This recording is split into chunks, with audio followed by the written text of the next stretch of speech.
diversity. Hello my dear friends. This weekend we are having a wonderful text from St. Paul to the Corinthians, chapter 12 till verses 12 till 30. I find these words are very important, especially for today's situation. We have one world, but we are having different nations. We have different continents. We are having different kinds of people.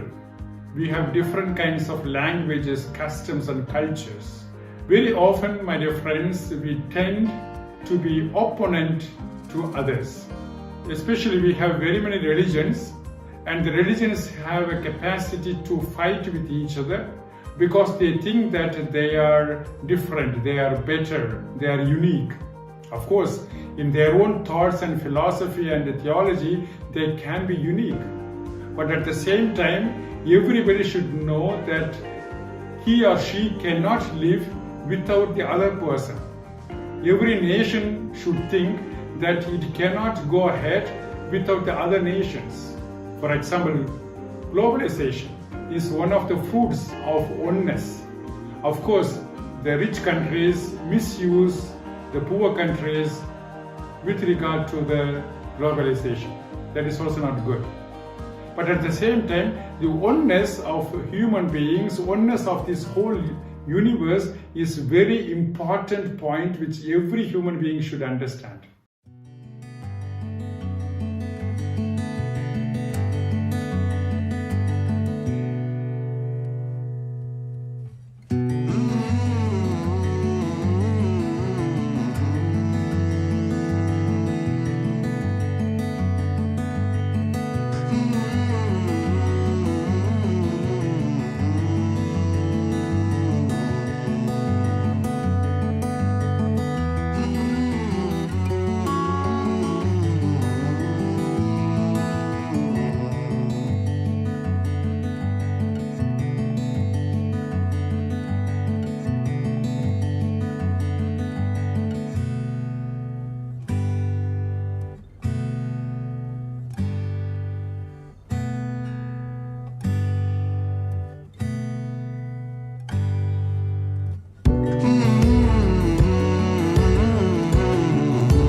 For which Paul is writing to the Corinthians 2000 years back.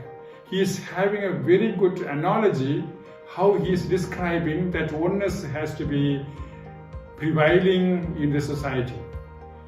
For just as the body is one and has many members, and all the members of the body, though many, are one body, so it is with Christ. For by one Spirit we were all baptized into one body, Jews or Greeks, slaves or free, and all were made to drink of one Spirit. For the body does not consist of one member, but of many. If the foot should say, because I am not a hand, I do not belong to the body, that would not make it any less a part of the body. And if the ear should say, because I am not an eye, I do not belong to the body, that would not make it any less a part of the body. If the whole body were an eye, where would be the hearing? If the whole body were an ear, where would be the sense of smell? But as it is, God arranged the organs in the body, each one of them as He chose.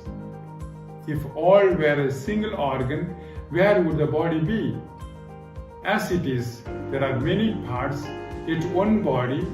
The eye cannot say to the hand, I have no need of you, nor again the head to the feet, I have no need of you. On the contrary, the parts of the body which seem to be weaker are indispensable, and those parts of the body which we think less honorable, we invest with a greater honor, and our unpresentable parts are treated with greater modesty, which our more presentable parts do not require. But God has so composed the body, giving the greater honor to the inferior part, that there may be no discord in the body, but that the members may have the same care of one another. If one member suffers, all suffer together. If one member is honored, all rejoice together. Now you are the body of Christ and individual members of it. And God has appointed in the church first apostles, second prophets, then third teachers, then workers of miracles, then healers, helpers, administrators, speakers in various kinds of tongues. Are all apostles? Are all prophets? Are all teachers? Do all work miracles? Do all possess gifts of healing? Do all speak with tongues? Do all interpret? A very touching text, my dear friends. In this full text, I hear, or you might have also heard, there are two words which come very often: one and all. That means oneness can only function if all should be there. All means everything, my dear friends. Of course, if I want to just live, I don't need to have the hands or legs or this part of ears or some flesh of my nose. Just I need a little bit of heartbeat, that is enough. But that is not a life. In order to live really well, we need every body. We cannot just say that one body is not important. In this world, in this modern world, my dear friends, we have to be shameful that more than 700 million people go to bed without any food. That means the other parts of the body should take care of them. That is the message which Paul is giving. Especially the inferior part or the part which is weak, that is more important. And for that only Christ has come to this world, to build up a kind of courage for these people who are poor and oppressed. This message is very important for this modern world. Especially we are thinking of going to moon and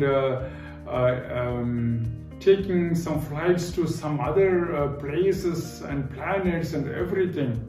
But we are not seeing the agony of our own parts in this world. All the people, all the religions, all the cultures, all the languages are supposed to go together.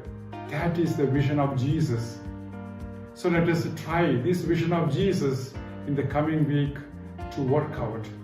I think we will be successful also with the Spirit of Jesus Christ, whom Paul has said, because Spirit of God unites us. Bye-bye.